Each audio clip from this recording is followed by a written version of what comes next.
தம்பி வெங்கட் பிரபுனால இந்த கோட் படத்தில் வேலை செஞ்சு அவரை சந்திக்கணுங்கிற அந்த இது கிடச்சிது. அதை சந்தித்த உடனே அவர் அது சீனியர் அப்பாக்கிட்ட வேலை செஞ்சாங்கன்னு சார் தம்பி சொன்னதுனால நம்ம என் மேலே ஒரு தனி மதிப்பு மரியாதை அவருக்கு இருந்தது போட்டிருக்கு. அவர் என்னை பார்த்து வாங்கினேன், இங்கே வா, என்ன என்ன உங்களை பற்றி சொல்லுங்க அப்படின்னு சொல்லி கேட்டார். அப்போ நான் இந்த விஷயத்தெல்லாம் சொன்னேன். உங்களை தான் நான் பெருசாக நினச்சேன், நீங்கள் பெரிய ஆளாக வருவீங்கன்னு நினச்சேன், அதே மாதிரி வந்துட்டீங்க. நான் சாப்பிட்டா பேசுறது, சத்தம் இல்லாமல் பேசுறதெல்லாம் அவருக்கு இது பண்ணி இப்படி பேசுங்கய்யா அப்படின்னு சொல்லிட்டு, நான் கூட அப்படிதான் காமாக பேசுவேன். எல்லாரும் கப்புன்னு இருக்கிற நம்ப கூடாதுப்பாங்க, அது மாதிரி உங்களையும் நம்ப முடியாது போட்டுருக்கு அப்படின்னு எனக்கு பயங்கரமாக சிரிப்பாக இருந்தது.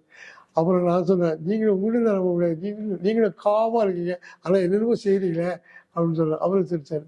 இந்த மாதிரி. ஆனால் இப்போ எந்த ஹீரோவும் என் மேலே இதுவாக இருந்ததில்லை, எல்லாரும் என் மேலே பிரியமாக தான் இருந்தாங்க. அதே மாதிரி அதனுடைய உச்சம்னு சொல்லலாம். ஒரு தளபதி விஜய் சாருடைய பழக்கம், அவர் என் மேலே காட்டுற அன்பு, அவர் வராதுன்னு சொல்ல முடியாது, அதுக்கு எழுந்தது அப்படி பிடிச்சி அம்புக்குவார் உட்கார சொல்லி.